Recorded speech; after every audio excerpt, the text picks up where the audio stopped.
I'm absolutely heartbroken.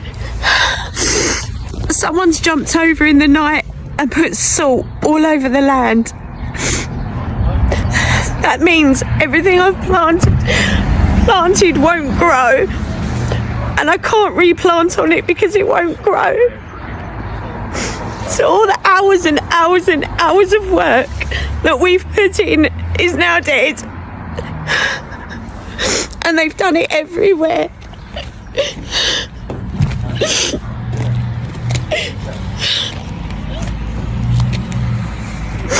How could you do that? Literally.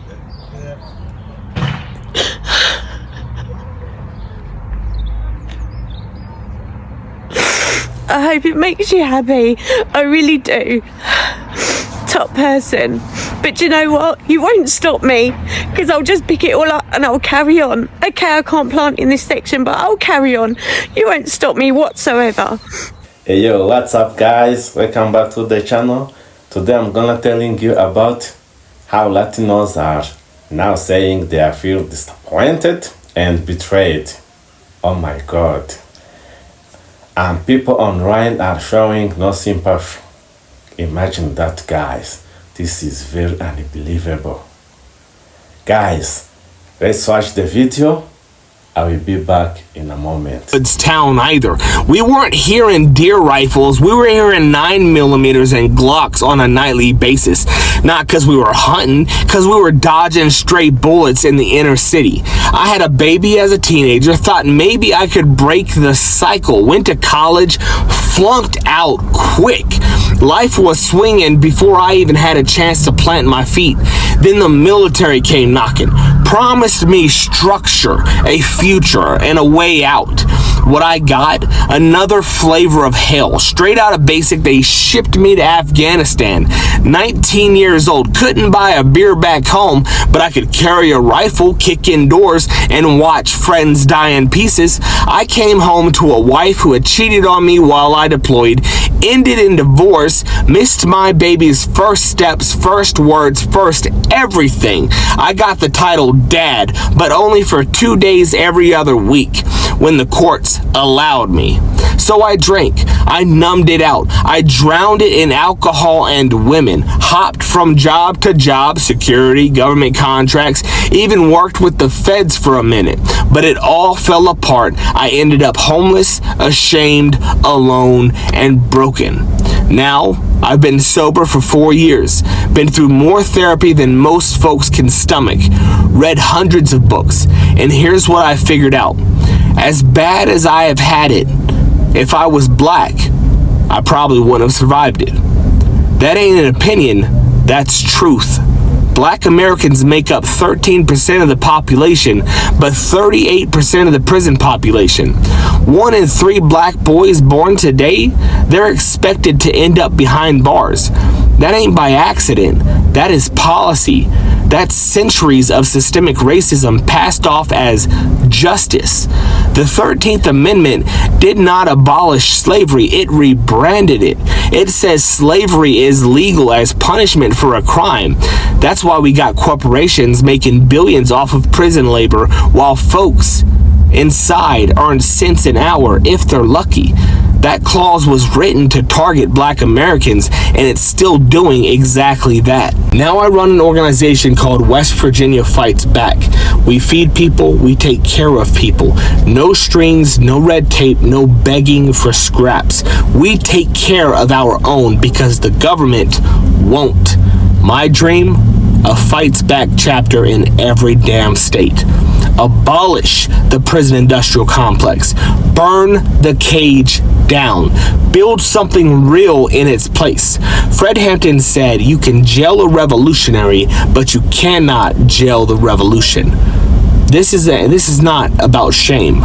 This is about responsibility.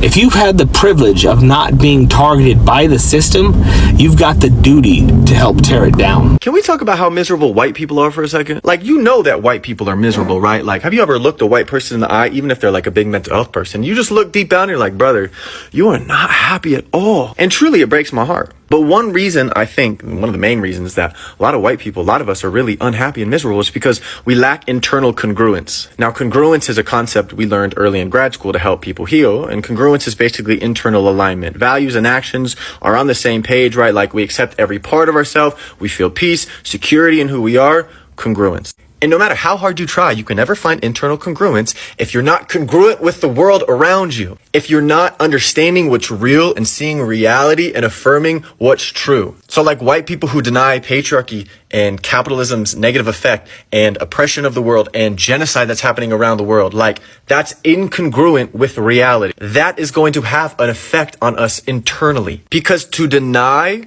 what's happening in real time, we have to deny certain parts of us, certain emotions, certain thoughts that come up.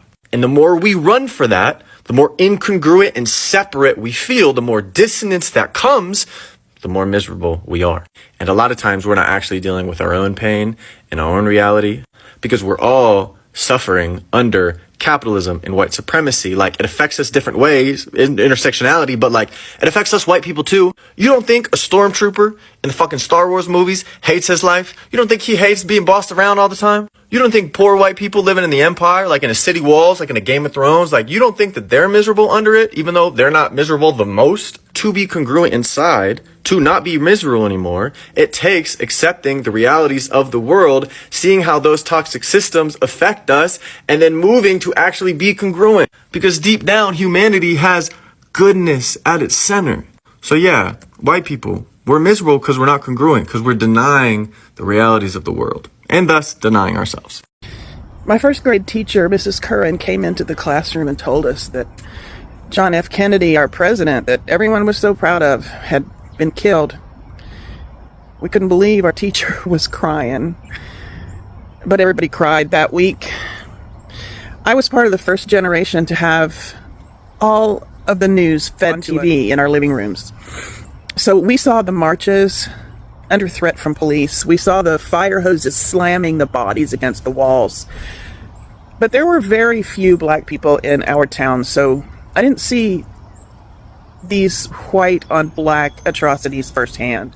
I was an impressionable child of about 11 when Martin Luther King was murdered. I was raised to believe that white people were the good guys, so none of this added up. Why were white people doing such bad stuff?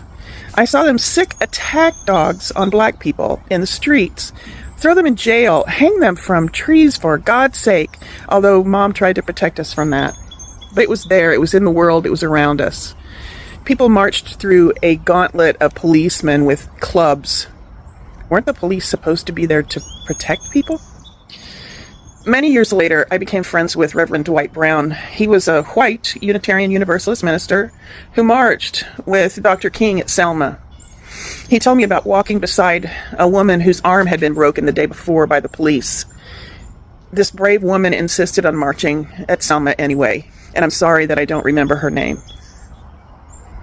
He and another man flanked her the whole way to protect her from the police that were standing there with clubs. So there were a few good white men, but why so few? I had been fed all the right moral messages, red and yellow, black and white, Jesus, you know. It wasn't until my family moved to New Orleans at age 13 that the contradictions in what people said and what people did became really clear. I had been fed all the right moral, verbal messages, but I hadn't seen the wrongs up close. So I believed what I was told until these questions turned into gigantic red flags. Here's the message white people were told. Rich and powerful people are the real good guys. They do the heavy lifting in our culture. Now, nobody said that outright to us. They just showed us you're supposed to think the rich and powerful are cool and to fawn over them. Ordinary white people are part of the powerful team, but we don't have to do anything. We can leave that up to the rich people. All we have to do is be comfortable. And the thing that makes us most uncomfortable is how all these black people and immigrants and indigenous people keep messing things up for us and our close personal rich people who care so much about us. We would be so much better off, we were told, so much more comfortable if not for them. So white people vote for the interests of the rich and powerful without noticing how their real interests are actually being trashed by the rich and powerful. The civil rights movement made legal changes possible, but it also triggered deep resentment. Every step forward for Black Americans was treated as a loss by white Americans, and that resentment never went away. It always went back to the same thing. Powerful people convincing the white masses that they're on the same team, and then pointing the finger of blame at Black people, at indigenous people, at women, at gay people, anyone who also had no power and could be scapegoated. That is the history and the foundation of America. Nixon used law and order to signal which side he was on. Black people were just lawbreakers. Reagan targeted Black mothers with that welfare queen myth, while at the same time convincing white folks that trickle-down economics would help them. It never did. It can't. It cannot work. Bush flooded Black communities with those crack-era drug crackdown policies, and each generation of reframing reality added to the myth of white superiority in the minds of white people. So what I'm saying here is that white people are the ones that have been snowed through all of this. Trump said all that out loud, and millions of white people in the United States were ready to hear him. They cheered as our country crumbled under the weight of centuries of smoke and mirrors. White people deserve to be comfortable. People of color cause all our problems, and none of that is true. One share shows you care about setting the record straight. Next time, get curious. We'll talk about the Equal Rights Amendment, the Vietnam War, and how protesting itself became the enemy in the eyes of those who wanted more control. Have a good one. The news everywhere is that many Latinos who supported Trump are now feeling disappointed. Oh my God, this is very unbelievable. They are saying that you lied to us, you betrayed to us, and the election from others is no sympathy at all. Imagine, guys, I'm telling you, this is very unbelievable. That's the trending clip. I just watched it, and it's really tough because you can hear the pain in their voices. In their voices, they are full of pain. And guys, why they feel betrayed? They thought supporting Trump would mean protection, respect, and sit off at the table. They believed they'd be treated equal. But now, when the reality shows up, they are realizing the promises weren't real. And now, let's be honest, many people are saying, we told you, we warned you, and you didn't listen. This is very understandable, guys. That's why you see people showing no sympathy. That's why people showing no sympathy. They feel like if you ignore all red flags, then why should we feel sorry now? But at the same time, I can't just laugh at their pain because disappointment hurts. Guys, listen the key point. Imagine thinking you are a part of something big only to be left behind. It's a real reason about trust, about politics, and about breathing words exactly without an action. This is more than just Latinos and Trump. It's all about all of us.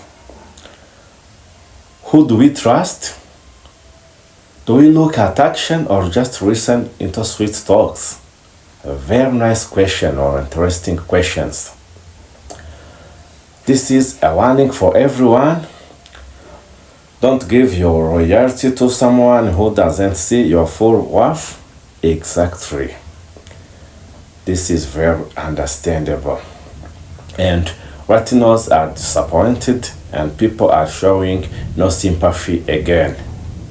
It's a painful wake-up call, but maybe this can be a moment to open eyes and build unity in smart way. Very good. And guys, what do you think? Do they deserve sympathy, or is their consequence catching up? Guys, thanks for watching the video.